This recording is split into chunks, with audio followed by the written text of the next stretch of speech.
The problem with your answers, witness, is that kung yan ang sagot mo parati, hindi mo inimbestigahan ng husto. Hindi ho. Because you didn't get the information from your intelligence. Good afternoon, Mr. Witness. So, dediretsuin ko na, no? So, what we're trying to figure out here kasi is, are you really investigating whether may threat kay VP Sara and whether she threatened the individuals mentioned, including the President? Or are you only investigating the video and finding kung meron siyang crime? So I asked Agent John Mark Calilum, hindi daw niya kinausap ang sabi ko PSG, pero PSC na sila ngayon, di ba? Presidential Security Command. So Opo. did you speak to the Presidential Security Command about the threat on the President? Your Honor, in terms of correspondence between the Presidential Security Command at yung NBI, ang makakasagot po niyan yung director. Kasi hindi ko alam kung may usapan po sila. Meron ho kasi kaming tinatawag na need to know basis. Ang focus lang ho namin as... The problem with your answers, witness, is that kung yan ang sagot mo parati, hindi mo inimbestigahan ng husto. Hindi ho. Because you didn't get the information from your intelligence. You did not get your information from the task force. You did not get your information from the Presidential Security Group. Did you talk to the CIDG? Your No, Honor, may you answer first. Did you talk to the CIDG? no, Your Honor. Hindi. No. Hindi. But nag-imbestiga din sila, di ba? I think so, Your Honor, kasi Yes. may statement sila. So yun din yung tanong nga ng Senate President eh. Kung iniimbestigahan nyo talaga yung buo at kayo ang head at kayo dapat ang mag-imbestiga, bakit hindi nyo kinausap yung mga ibang nag-iimbestiga? Baka may alam sila na hindi. Yung usapan po na yan, it's a matter of intelligence. Hindi ko alam kung may usapan sila o kung wala silang usapan with the director and with the intelligence service, Your Honor. Yeah, I'll take that answer, but I think at least alam nyo yung nasa isip namin and what we want clarified. Secondly, sir, all of you, yung apat, you signed the February 10, February 2025 NBI Affidavit of Investigation. Tama po ba, di ba? Yes, Your Honor, our affidavit of Tapos investigation. kasama dito yung verification nyo, basically saying that based on the records, tama tong lahat. No? Verification ng ano po, Your Honor? Ng Sa dulo, nag-sign kayo ng verification. verification of non-forum shopping, Your Honor? Yes. And Opo. that, aside from non-foreign shopping, give me some latitude because to explain the question. We read and understood its contents and the allegations therein are true based on authentic records. Yes, Your Honor. Yeah. So may mali ba dito? Factually, wala. Na-review mo naman to, no? May konting typo dyan, which is Hindi normal typo, naman po, Your Honor. factual. Insofar as I'm concerned, Sino lahat po ba yun. nag-prepare? Ang team po namin with the... Tapos pinapirma sa inyo? Hindi ho, kami ho nagtulong-tulong mag-draft ng affidavit of investigation, kung ano yung legal basis namin, and then we agree, and we concluded na ito yon. Then someone typed it up, then you signed. I asked this because nung tinanong ko kay Agent Mark John Calilum, sabi niya, dito nakalagay conditional pero tingin niya absolute. You answered the same thing, it's absolute, pero dito nakalagay conditional. The utterances itself, Your Honor, is what we called event-based condition, ang classification namin. Okay. Yun So, yung utterances, Your Honor. I'll take that answer. I think mas factual yun. But sa paragraph 51, was VP Duterte ever Secretary of the Department of Justice? No, Your Honor, Department of Education. Nakalagay dito, to recall, VP Duterte resigned as the Secretary of the Department of Justice, and she herself admitted that her relationship with the President has become toxic, and she would imagine her strangling him and cutting off her head.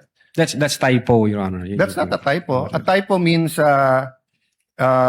yung department naging depart.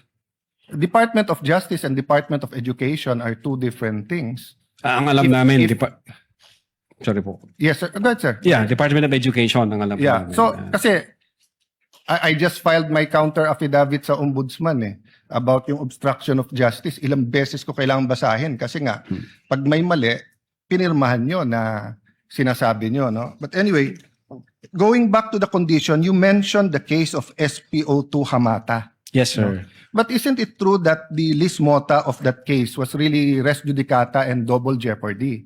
Meaning, hindi tinake up ng Supreme Court whether or not a condition. Yes, sir. Di ba? Opo. Oh, so that wasn't on point. Kasi I was going to ask, is there a difference if the condition is legal or illegal? Di ba? So halimbawa, pag sinabi ko sa yung, pag natanggal akong Senate President, patatanggal din kita. Okay. Unang-una, legal naman akong tanggalin na Senate President. We always vote. There's nothing there. But if illegal, o pag pinapatay mo ko, papapatayin din kita. Is there a difference if the condition of why I will act or why I'm threatening you is an illegal act? Well, under the law, Your Honor, it says there that even the condition is unlawful.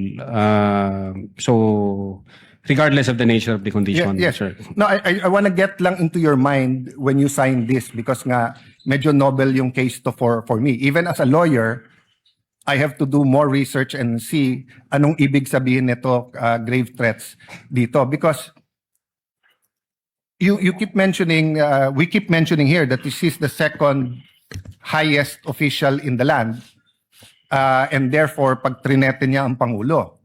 But who was the vice president claiming na pwedeng magpapatay sa kanya?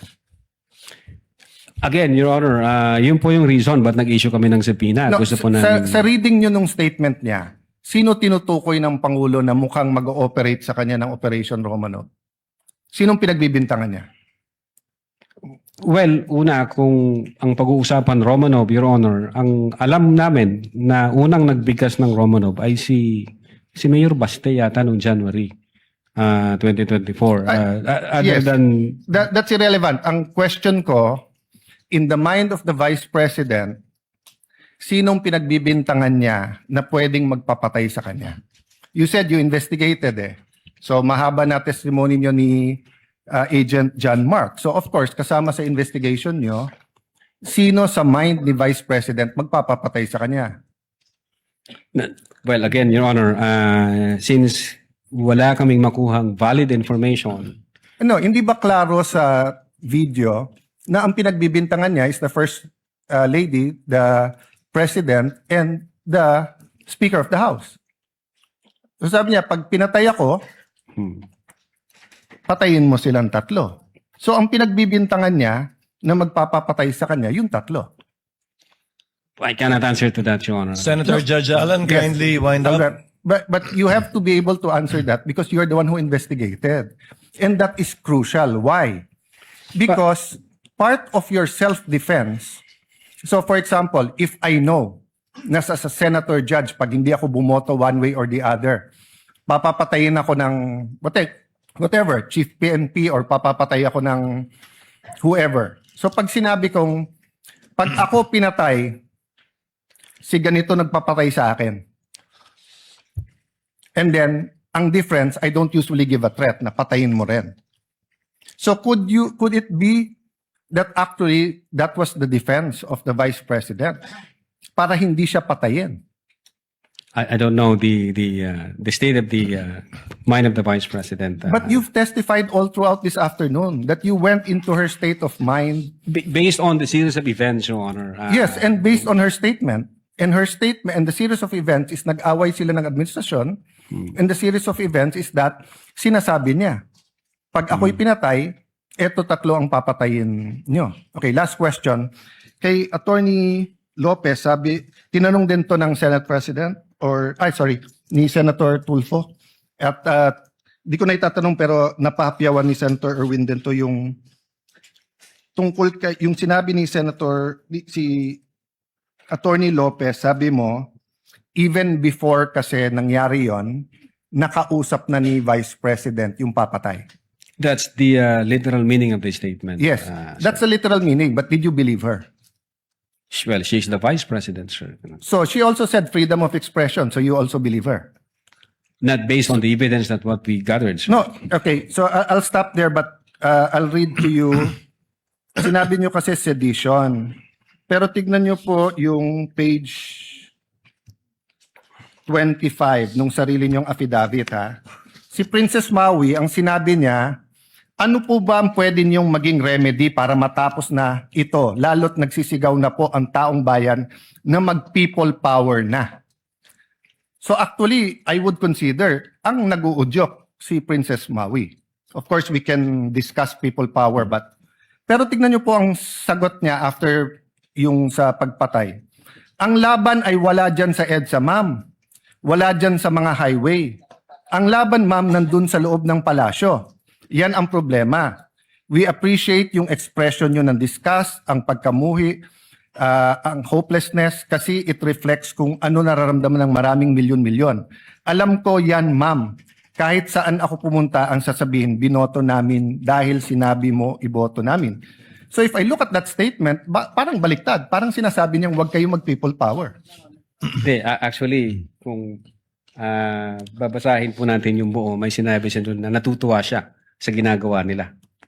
Sa ginagawa nila na active nagrarally. Pero sa people power, ito yung exact. But I won't argue with you. I'm just trying to get into your frame of mind. Yes, Your When Honor. do you believe her and when do you not believe her? And what did you actually investigate? We based everything on the evidence that we've gathered. Thank you, sir. Presiding Officer. Thank you, Mr. Witness. Opo. Thank you, Senator Judge Alan Cayetano.